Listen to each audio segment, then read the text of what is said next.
जय भीम साथियों, आप सभी का स्वागत है चक्रवर्ती यूट्यूब चैनल पर। चक्रवर्ती यूट्यूब चैनल के माध्यम से आप देख रहे हैं भारत के बौद्ध धर्म के धरोहर की कहानियाँ। और इस कहानी में आज हम महाराष्ट्र में स्थित रत्नागिरी जिले के दापोली तहसील में जो पन्नाले काजी नाम का गांव है, इस पन्नाले काजी गांव में स्थित प्राचीन प्रणालक बौद्ध लेनियों का आज इतिहास जानने का प्रयास करेंगे। इसके साथ साथ भारत में किस तरीके से बौद्ध धर्म से बदलते हुए रूपों का इतिहास भी हम जानने का प्रयास करते हैं। साथियों, आज के इस वीडियो में हमें बौद्ध धर्म के हीनयान, महायान और वज्रयान पंथ के बाद किस तरीके से लेनियों में अन्य संप्रदाय के बदलाव आए हुए हैं, ये भी देखने के लिए मिल सकता है। शुरुआत करने से पहले आप इस चैनल पर नए हैं तो इस चैनल को सब्सक्राइब करना ना भूलिए और ज़्यादा से ज़्यादा लोगों को शेयर करना भी ना भूलिए। रत्नागिरी जिले के तहसील में रत्नागिरी जिले के दापोली तहसील का एक प्रसिद्ध ऐतिहासिक स्थल दापोली से लगभग 30 किलोमीटर की दूरी पर और दापोली खेड़ के रास्ते पर वाकवली नाम की जगह से 19 किलोमीटर अंतर पर ये स्थल है। पन्नाले गांव के दक्षिण की ओर पहाड़ों की मध्य में पन्नाले नाम का एक प्राचीन दुर्ग भी है। नजदीक ही झोलाई नाम का ग्राम देवत का मंदिर भी है। शिल्हारों के समय में 12वीं शताब्दी के 2 ताम्रपट में इस ठिकान को प्रणालक भी कहा हुआ है। 17वीं शताब्दी में बीजापुर के आदिलशाही के काल में नियुक्त किए हुए काजी के नाम से इस पन्नाले गांव को काजी शब्द जुड़ा है। बहुत ही खूबसूरत निसर्गजन्य रम्य जगह है। इस खूबसूरती के साथ सह्याद्री की पर्वतरांगाओं के बारे में नीचे आपको कोटजाई और धाकटी रिवर के जगह हमें ये स्थल देखने के लिए मिलता है। साधारणतः ये ईसा 3री शताब्दी से 14वीं शताब्दी का एक समृद्ध इतिहास हमें बताते हैं। यहाँ पे इस लेनियों की साक्ष्य हमें देने के लिए यहाँ के कुल मिलाकर 29 लेनियाँ हैं, जो कोटजाई के 28 लेनियाँ कोटजाई के बाईं और दाहिने और ये सभी लेनियाँ उत्तराभिमुख है। और 29वीं जो लेनी है ये बागवाड़ी के नज़दीक में गौर लेनी के नाम से प्रसिद्ध है। हीनयान तथा थेरवाद, वज्रयान, शैव, गाणपत्य एवं नाथ संप्रदायों का इतिहास हमें ये लेनियों में देखने के लिए मिलता है। पन्नाले काजी की सभी लेनियों के बारे में दाभोल के अन्ना शिरगांवकर इन्होंने 1970 में प्रकाशित किए थे, लेकिन उससे पहले जेम्स बर्जेस इन्होंने इस जगह का जिक्र किया हुआ है। यहाँ पे कुछ कोरियू बाँक है, ऐसे उन्होंने अपने वृत्तांत में नमूद किया है। 1870 में मूलतः ये लेनी समूह कहीं पे पूर्ण और कहीं पे अधिक नदी के गालों से भरा पड़ा हुआ था और पहाड़ों से आए हुए मलबे के रूप से मिट्टी में दबा हुआ था। महाराष्ट्र पुरातत्व विभाग ने इस लेनियों का बहुतांश गाल आधा इधर से निकालकर उसको खुला कर दिया। इसके बाद एम.एन. देशपांडे जी इन्होंने इस लेनी के ऊपर सखोल संशोधन किया है। उसके बाद शोभना गोखले ने यहाँ पे 1139 का विक्रमादित्य का ताम्रपट का जिक्र इस जगह पे किया है। वावी मिराशी जी इन्होंने कार्पस इंस्क्रिप्शन सेंटिकारम के 6वें भाग में इस ताम्रपट के ऊपर बहुत ही अच्छी तरीके से जानकारी दी हुई है। इस लेख से ये पता चलता है कि शिल्हार राजा प्रथम अपरादित्य को यानी कि इन्होंने कदम्ब को कोकण प्रांत से भगा दिया था, इसलिए अपने विक्रमादित्य ये प्रिय पुत्र को प्रणालक इस राजधानी की और दक्षिण के कोकण के अधिपति बनाया हुआ था। साथियों, इस लेनी में हमें ईस्वी सन 3री शताब्दी तक का हीनयान पंथ के बौद्ध भिक्षुओं के लिए पन्नाली काजी लेनियों का निर्माण किया हुआ था। लेनी क्रमांक 4, लेनी क्रमांक 5, लेनी क्रमांक 6, 7, 8 और 9 मूलतः तीसरी शताब्दी में बनाई हुई लेनी है। लेनी क्रमांक 2, 10, 11, 12, 13 और 18 ये साधारणतः 4वीं शताब्दी के शतक में खुदाई हुई लेनियाँ है। इनके साथ 10वीं शताब्दी में भी हमें यहाँ पे लेनियों में वज्रयान पंक्तियों में बहुत ही सारे फेरफार किए हुए देखने के लिए मिलती है। वज्रयान पंक्तियों में 10वीं शताब्दी में लेनी क्रमांक 1, 3, 14, 15, 16, 17, 19, 21 और 27 इन लेनियों में नए तरीके से या इस लेनियों के नए काम भी किए हुए हैं। आगे जाके 13वीं शताब्दी में लेनी क्रमांक 14, 15, 17, 19 और 21 ये लेनी वैदिक संप्रदाय के ब्राह्मणी धर्म के प्रभाव में आई हुई देखने के लिए मिलती है। लेनी क्रमांक 14 जो नाथ संप्रदाय यहाँ पर रहा करते थे, ब्राह्मण धर्मी यानी 13वीं या 14वीं शताब्दी में इस लेनी में 22, 23, 24, 25 और 26 और 28 में अपने शिल्प अंकित किए हुए देखने के लिए मिलते हैं। लेनी क्रमांक 22 से 14वीं शताब्दी तक नाथ संप्रदाय ने यहाँ पर वास्तविक किया था। और लेनी क्रमांक 29 में नाथ संप्रदाय के 14वीं शताब्दी में ये लेनियों में शिल्प अंकित किए हुए देखने के लिए मिलते हैं। लेनी क्रमांक 4, 5 और 6 इसमें स्तूप का स्थान है, ये हमें यहाँ पर देखने के लिए मिलता है। लेनी क्रमांक 5 में पिछली दीवार पर अर्धकिरण स्तूप है।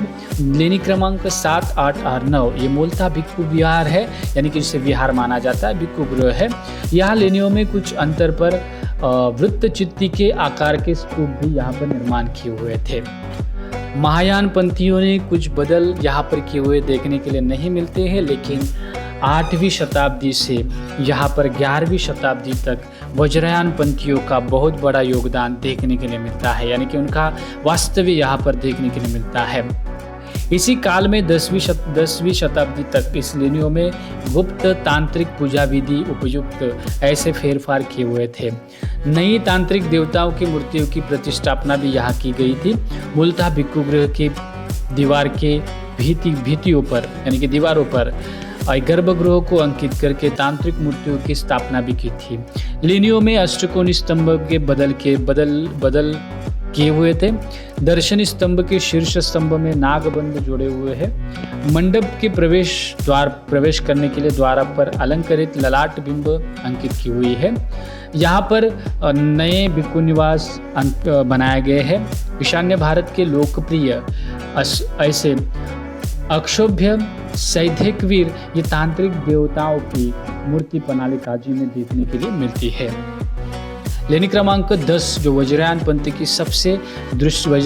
की दृष्टि से सबसे महत्वपूर्ण लेनी है। इस लेनी में महाचंड रोष ये वज्रयानी देवता की दुर्मिल मूर्ति हमें इस लेनियों में देखने के लिए मिलती है। इन वृक्षों का बंगाल तथा उड़ीसा के तांत्रिक केंद्र से संबंध स्थापित हुआ देखने के लिए मिलता है। लेनी क्रमांक 14 जो नाथ संप्रदाय से संबंधित शिल्प है। इस लेनी के प्रवेश द्वार पर कुल मिलाकर 12 शिल्प है, जिसमें चौरंगीनाथ तथा कानिपनाथ तथा बगुड़ी योगिनी यानी कि शिल्प यहाँ पर देखने के लिए मिलती है। गर्भगृह में शिल्प में आदिनाथ तथा मत्स्येंद्रनाथ की शिल्प भी हमें देखने के लिए मिलती है।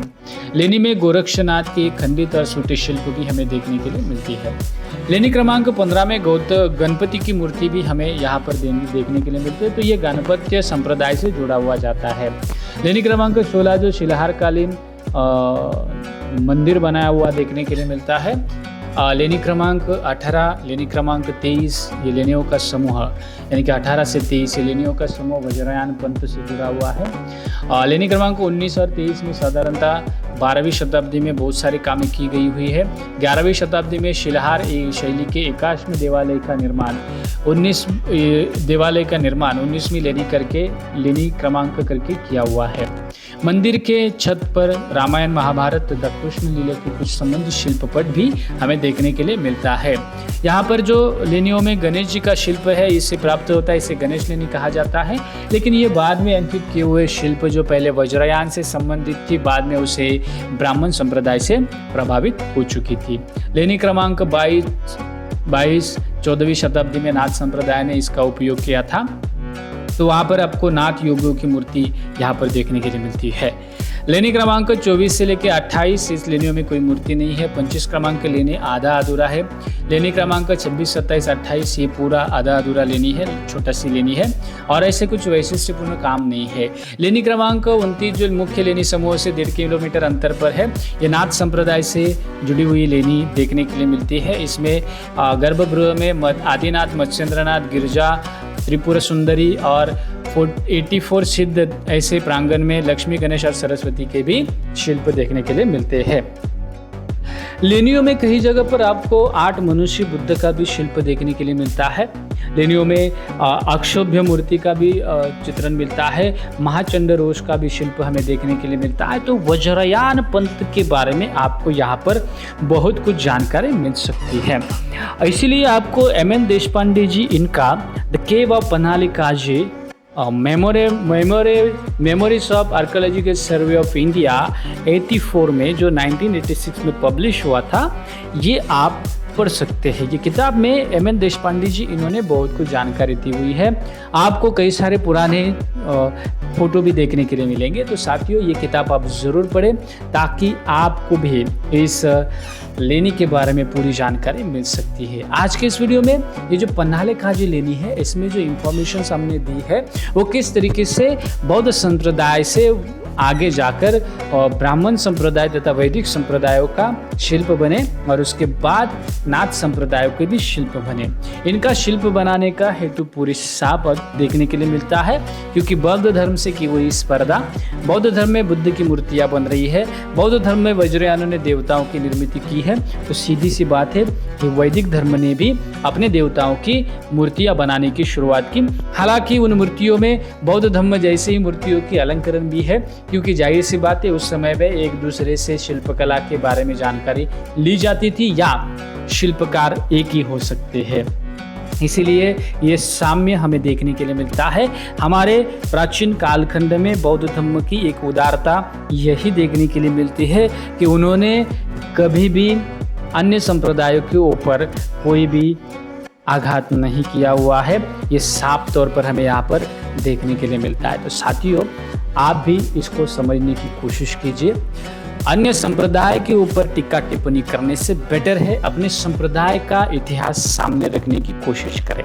इस लेनियों में हमें यही देखने के लिए मिलता है कि हीनयान पंथ से शुरू हुई लेनियों की शुरुआत से ये लेनियां हीनयान पंथ के आधिपत्य में थी। आगे जाके ये वज्रयान पंथ से मिले, बाद में ये तांत्रिक वज्रयान पंथ से भी मिले और उसके बाद आगे ये ब्राह्मणी धर्म से परिवर्तित हो गई, नाथ संप्रदाय से परिवर्तित हो गई।